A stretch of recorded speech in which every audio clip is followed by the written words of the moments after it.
Hey everyone, it's Nightharo here, and today we're going to talk about the Nightblade meta in the Endless Archive.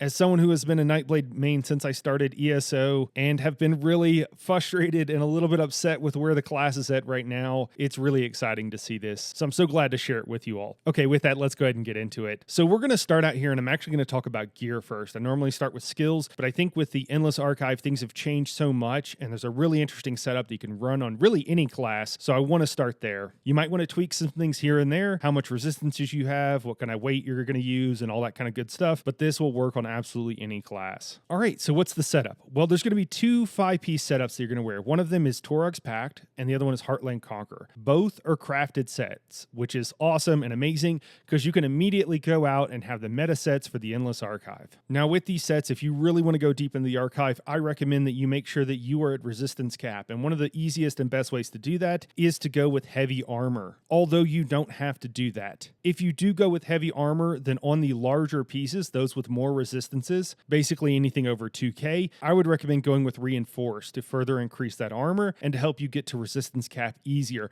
Despite what some others might tell you, there are a lot of ways of getting to resistance cap in ESO, so just realize you don't necessarily have to do that. There are other things you can do as well. But with this build, when I'm going full on tank, I am using heavy armor. If you don't need the reinforced, or you're going with like a light or medium set, you're going to get less value from using reinforced, in which case I would probably go with something like Divines. I'm showing you a screenshot from live, and I was trying this build out, and so I decided to go with reduced block cost just because I wasn't sure, but I have changed my mind since then, right? You got to try some things out, you got to see what works, and it takes a lot of iteration to get to the final product. Now, since these are both crafted sets, it does not matter where you put what set. Torag's Pact is the most important one, and generally speaking, you want to make sure that that is always a 5-piece, although you could, in theory, backbar it in certain situations. Now, we are pairing these two sets with Ring of the Pale Order, which is what I would recommend, just because of the increased healing it's going to give you. You could also use the Oaken Soul Ring if you really wanted to, just switch up your build accordingly. And then I usually go with one-piece monster set. I just use one that I already had for my head. You could also use the Druid's Braid set or training set for just one piece of extra health. I just used something that I already had in the bank and threw that on. Now, for our jewelry,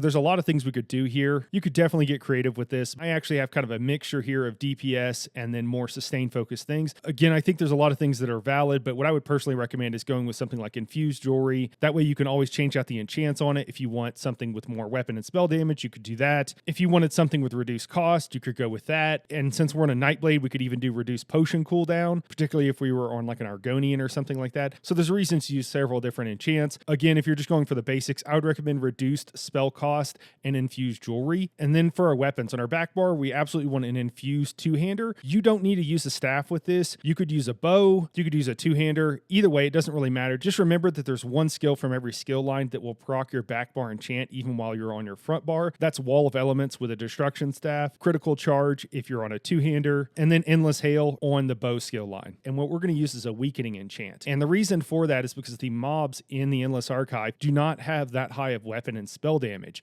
And so by using weakening enchants, including major and minor cowardice, which we'll talk about in the skill section later, it will reduce their damage done by a crazy amount. And it will make it where you can go incredibly deep into the archive, just like you were on a DK with permanently magma shelling, but it'll also reduce the damage for your partner if you're with someone and will allow you to go as deep as you want to go. Again, if you follow all the various things that we're going to talk about in the build guide. And then on your front bar, I recommend the charge trait. The reason for that is the focused efforts vision that we'll talk about later on, which will help increase our damage by applying more status effects. As a Nightblade, we'll be doing a lot of magic damage, and that procs the overcharge status effects, which does cause damage. So that's one of the reasons we want that. If you wanted to, you could go with an infused front bar as well. And then, honestly, the enchant here, you could change this up, right? I have weapon and spell damage. You could also go with a shield here, and you would have a huge shield every like 5 seconds or so. You could go with maybe a Magicka drain because you constantly are running out of Magicka. That actually might be one of the best things and is something that I want to try out on my next run. I haven't tried it with the Magicka drain, but really any enchant on their front bar that you think would work well. I mean, the effects are just going to be increased by,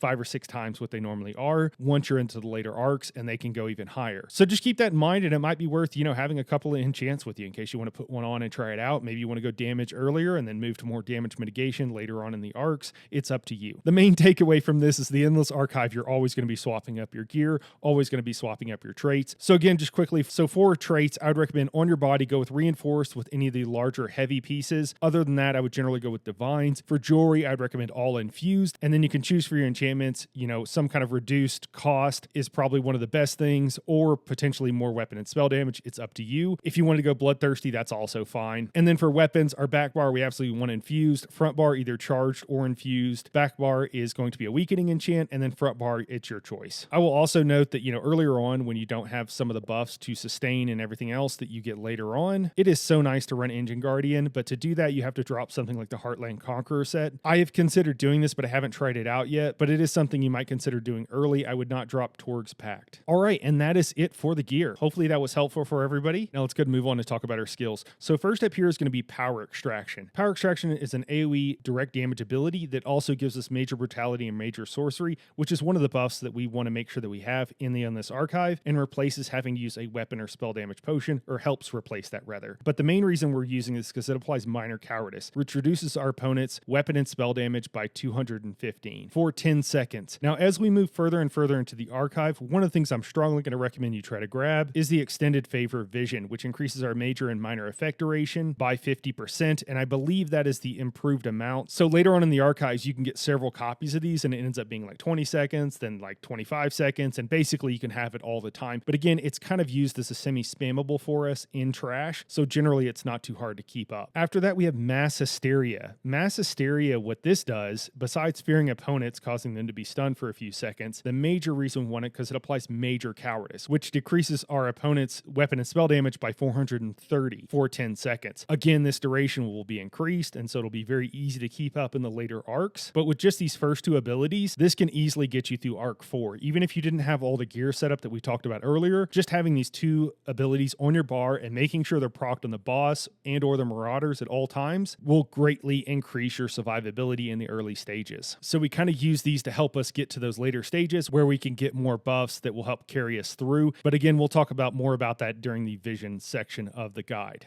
After that, we come to our first flex spot here. So I have Power Slam.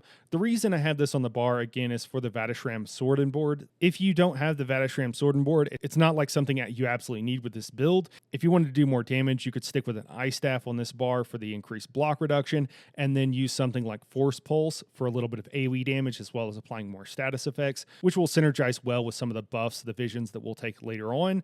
If you wanted to use some other spammable, or if you didn't have these unlocked, you could still use Swallow Soul here, which is the standard Nightblade Magicka spammable, or really anything else you want to put here. Just keep that in mind. These flex spots are just that. They're supposed to be flex spots. You can use whatever you want there.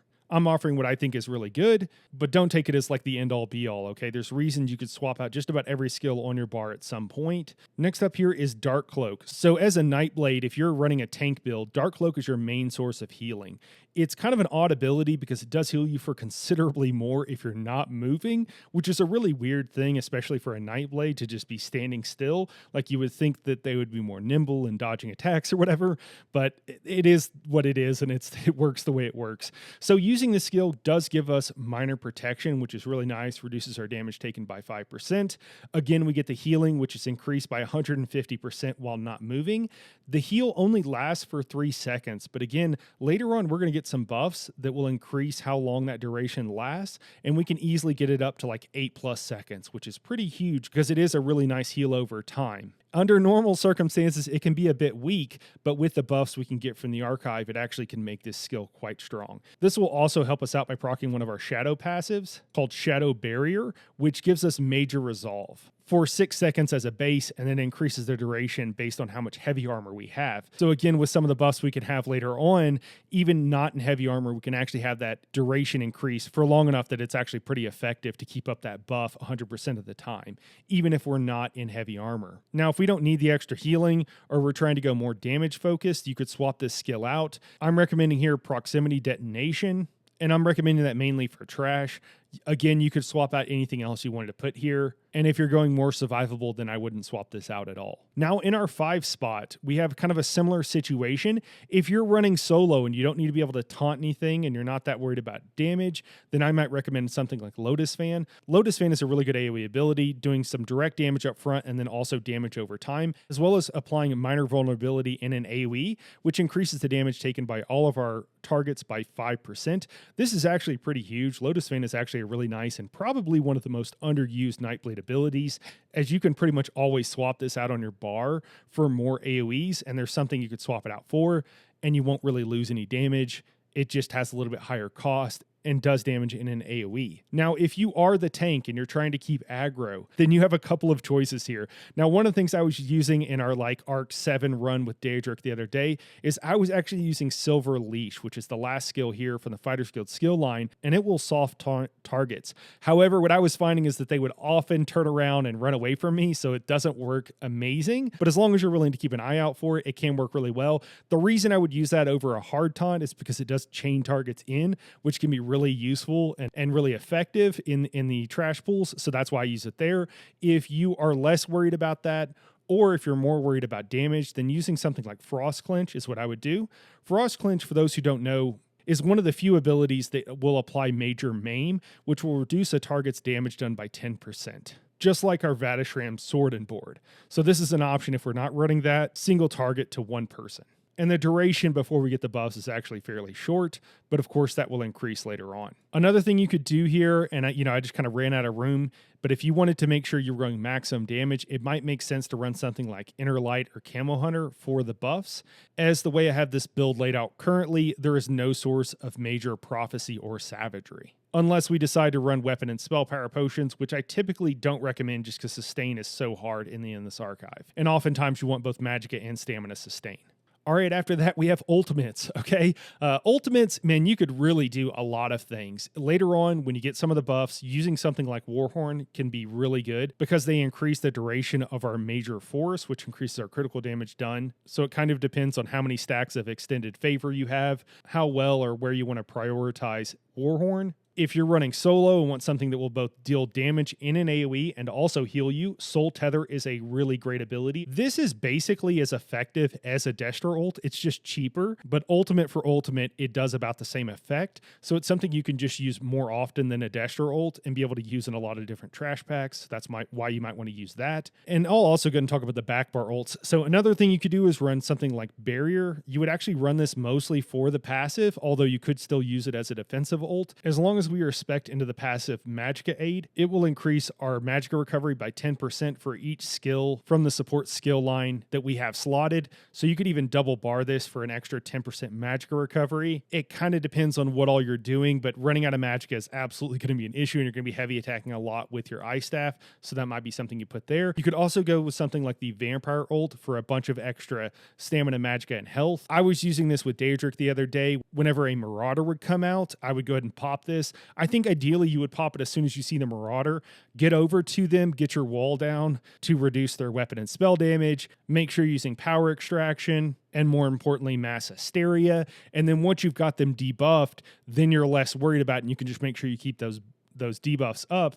And then when it runs out before you've killed the guy, you don't have to worry about it too much because, again, you're making sure to keep all your buffs up. It's just that initial getting them on the target before they one-shot you that I think is really important. So that's why I kind of like the vampire ult here. But again, there's a lot of stuff that you could use here. I don't really have a strong recommendation where I'm like, I would absolutely use X or I would absolutely use Y. I think it kind of depends on what you're doing. All right, since we're already back here, let's go ahead and talk about the first skill on our bar, and that's going to be our Twisting Path. I recommend Twisting Path over Restoring Path, and the reason for that is just because we're trying to do a little bit more damage. And using Ring of the Pale Order, that will heal us. If you're not using Ring of the Pale Order, you might want to use Refreshing Path. I don't think that would be a horrible thing, but in general, the archive takes so long, you do want to be putting out as much damage as you can. And Twisting Paths is a good way to do that. Again, this does magicka damage, just like most of our skills here. So that will proc the overcharge status effect, which will further do damage when combined with a focused efforts vision. And then our next skill here, I have Wall of Elements because I'm using an ice staff. That's what I would recommend in general, just because of the increased block mitigation that it provides. If you wanted to use a two-hander or a bow or something, you absolutely could. Just make sure you swap out the appropriate skill to make sure that you keep that back bar enchant. And then our third skill here, we need some source of major breach. So for that, I would recommend either Razor Caltrops for AoE, so any kind of trash pack. It also does decent amount of damage. or elemental susceptibility when on a boss fight. The reason we like Elisus is because it is single target, but it has a long duration, as well as doing a bit of damage by applying those status effects, and it doesn't cost anything. So that's why we like it, and it'll stick to our target no matter where they move, and that's particularly useful when you're on the Thoat fights because those are highly mobile. And again, as I mentioned that the flex spots, you can kind of put anything here. You do want some source of major breach, so that's why I recommend these two skills. And if you stick with the Frost Staffs, particularly if you double bar them, it will help keep up minor breach a fair amount of the time. Probably not 100% unless we're using Pulsar quite often, but it will still do it a decent amount, particularly when paired with elemental susceptibility. All right, and then the fourth skill on our bar here, we're using this for some sort of sustain. So I'm recommending either leeching strikes or siphoning strikes. One of these gives you magic recovery when you light attack. The other one gives you stamina recovery. Both heal you for a little bit, although that's going to become less and less significant the deeper and deeper you go into the archive. Both of these morphs are valid. I would probably stick with Siphoning Strikes because I find Magicka to be the biggest problem in here, particularly with how many Magicka abilities we have on our bar as well, but either is fine. If we find or you figure out some way to not have to worry about Magicka sustain, you could absolutely swap this out for another DPS ability. I would probably choose one of the ones we've already talked about or we're going to talk about because they'll probably work the best. Our fifth spot here, we have our Shade. The reason we like Shade, besides the fact that it does decent damage and it's a precast ability that will just kind of do its own thing, we also like Shade because it applies Minor Maim. Minor Maim reduces the damage done by a target by 5%, and just having the Shade up will, generally speaking, keep that up on our primary target 100% of the time, and it even does an AoE attack that applies it as well. So a pretty good ability here. But again, if we have our wall of elements down and we're using our aspect of terror and power extraction, then we probably don't need that extra 5%. And it might be something that we want to swap out here. I have Pulsar on this back bar. Sometimes I would even front bar Pulsar. With an Ice Staff, this will help apply the chilled status effect. And again, with the focused effort CP, it'll do quite a bit of damage, and we can kind of use it as an AoE spammable, at least until we run out of Magicka, which will be a common theme with all builds in the Endless Archive. And honestly, the more I talk about this, like a Magicka Drain enchant on your front bar might be the way to go, just so that you can continually have enough Magicka to continue to cast abilities. But we'll just have to see how it works out. All right, I think that's it for the skills. Now let's go ahead and talk about something else that's extremely important, and that is the various visions and verses. The visions in the Endless Archive are crazy and kind of make things the way they are. So we'll kind of talk about those. I will note just in general, anytime you see the avatar visions, like you'll see one that'll be like 0 of 3 or 1 of 3 or whatever, it's almost always a good idea to take those whenever they come up, with a few exceptions on this build, which I'll mention as we kind of go through, but just know that those are always really good and almost always worth taking. Just kind of as a general rule, unless there's a specific reason why you might want to take something else if they both pop up at the same time. Okay, so first up here, attuned enchantments. What this does is it increases the effectiveness of our enchantments by up to 75% per stack. And I think the image here I have is 50%. The reason why those are two different numbers is because there are purchasable items that unlock with various achievements that will boost the effectiveness of your visions and verses. And so 50% is the base value and 75% is the increased value. Not everything is increased by 50%. Some things are increased by 100% or 150%. It just kind of varies. It's piecemeal. There's no real rhyme or reason to it. So there's no real, I can't give you any kind of rules of thumb to think about it. But again, the attuned enchantments will increase the effectiveness of your weapon enchants by 75% per stack, and I believe all of these can stack up to 5 times. So you can see here, even with just a couple of them and running Torok's Pact and Heartland Conqueror, our weakening chant is kind of crazy and basically reduces the damage done by most of our opponents to crazy low levels. So this verse is the most important for us staying alive, so it's probably the one that I would grab first out of all of the ones that pop up. The second one that I would choose, again, based on trying to stay alive being the most important thing, would be Extended Favor. This increases the duration of our major and minor effect duration by 50%, and again, I believe that is the unbuffed portion, and that might go up to 75%, I'm not actually sure. This will allow us to make sure that we keep our major and minor cowardice procced on our opponents at all times and for a longer duration. Now, after those two, I think it's kind of a little bit of wiggle room. It's either Focused Efforts, which will increase our damage by a ton, or Restorative Protection, which will increase the duration of our heal over times. Again, if you're using Dark Cloak and you're using that as a heal, then Restorative Protection is probably what I would go with. If you're less worried about the healing, you're trying to pump out more damage, or you're earlier on in the archive, then going with something like Focused Efforts is probably a good idea. With the increased damage damage and Ring of the Pale Order as well. While I haven't done the math on this, you could probably argue that it's just as good. So again, those 4 would be the top ones that I would absolutely pick. I'll kind of mention a few others. One of the things that can be good is Piercing Perfection, which increases our penetration. This is really nice because right now I'm suggesting to start off with the Lover Mundus to increase your penetration. If you didn't go with heavy armor, you could go with a different Mundus to increase your resistances. If you wanted more damage, maybe you go with the Thief or whatever. But taking this might allow you to swap your Mundus, and you can pour it out as long as you're back within 5 minutes solo, or as long as there's somebody else in there. If you're in duos, you can pour it out and change your Mundus and then come back. So you could start off with a Lover. That's what I did the other day. And then if you get enough of these Piercing Perfection visions, then you could swap it out for like the Thief or something else. Or you could start with something else and just hope that you get this along the way and it'll further increase your damage. It's kind of up to you. For defensive buffs, Hardy Vitality increases your maximum health by 5% per stage. You know, like half the classes in ESO don't have a shield. And for those classes, it's usually better and more synergistic if they have a bit higher health. And Nightblade is one of those classes. So having a bit higher health will further increase our survivability. So it's something worth taking, but not super high in their priority list. And then really the last one I would recommend here is Archival Endurance/Intelligence. This just increases our recovery by 31% per stack. Again, I've kind of talked about it and you've probably experienced it if you've been in the archive very much. Sustain is very hard whenever you're solo, particularly in the archive. So you just can't really go wrong here. And after that, I would kind of just say use your best judgment. Those are the main ones that you really want to make sure you take, the main visions you want to take, kind of the order and the priority you want to take them in. And then after that, it's a bit of a choose your own adventure. Now let's go ahead and move on. So we already talked about our Mundus a bit. I recommend starting with the Lover just to make sure you're at full penetration. If you get some buffs that will further increase your penetration, maybe you want to go change to the Thief or something else. The Lady also might be one to further increase your resistances if you weren't in full heavy armor, or if you just need to make sure you're getting to resistance cap of 33,000. But those are the 2 main ones that I would recommend. For your attributes, again, I did this the other day when I was running with Daedric. I actually started out with all my attributes, I think in stamina, and I just went ahead and stacked stamina for everything because I want to make sure I had enough block mitigation, but also having more max of one of the resources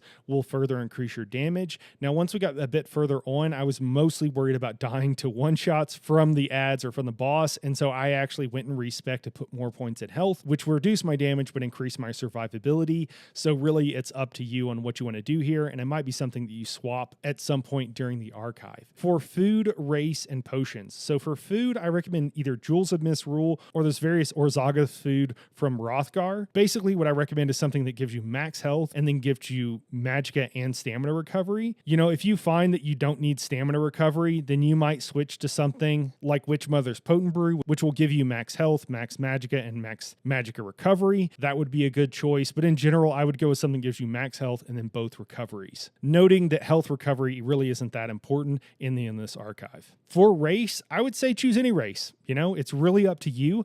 I have been respecking a lot of my tanks because a lot of them are Nords, and that's one of the ways you could try to make sure you get to resistance cap. You can get to resistance cap a ton of other ways, and I have Argonian tanks. I've got a Wood Elf tank, you know, so it really is up to you. Any race works just fine. Just realize you're going to have to tweak your build based on that and based on what your passives are. If your racial passives gives you bonuses to magicka, then stack magicka. If it gives you bonuses to stamina, then stack stamina, and so on and so forth. And then finally for potions, you know, there's several things you can do. There is a resistance potion, which will increase your resistances by I think about 5,500. That's one way you could get to help get to resistance cap. I personally recommend tri-stat potions right now because it gives you major intellect and major endurance.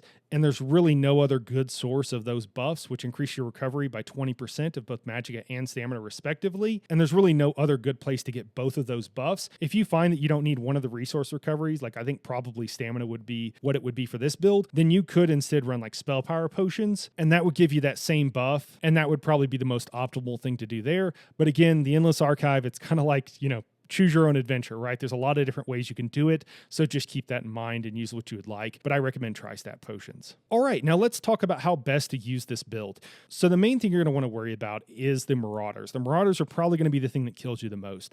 So whenever they go to spawn in, the good news is the base game will give you text on your screen and let you see it. So even if you're not facing the right direction, you know one of them is spawning in.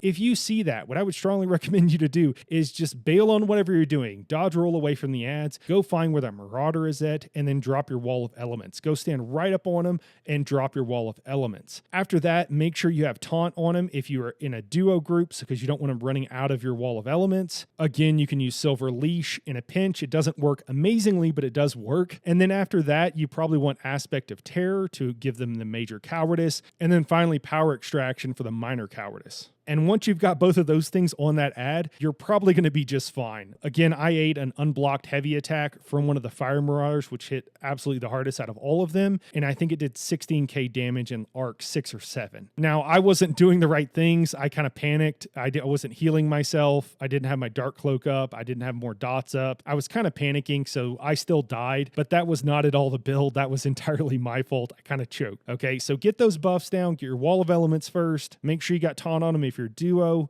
so that he doesn't run off. Aspect of Terror, Power Extraction, and then after that, just continue through your rotation. Go ahead and get Major Breach on him, and then just go from there. Power Bash to reduce damage done, as well as pull enemies in, and so on and so forth. Now on bosses, it's really the same thing. It's just a lot easier because you don't really have to worry about other ads getting in your way and being the ones that get the reduced damage enchant applied to them. You still want to be a little bit careful with it, but it's not nearly as difficult. And really, there's not much else to it. But I think that covers it. I think we covered everything.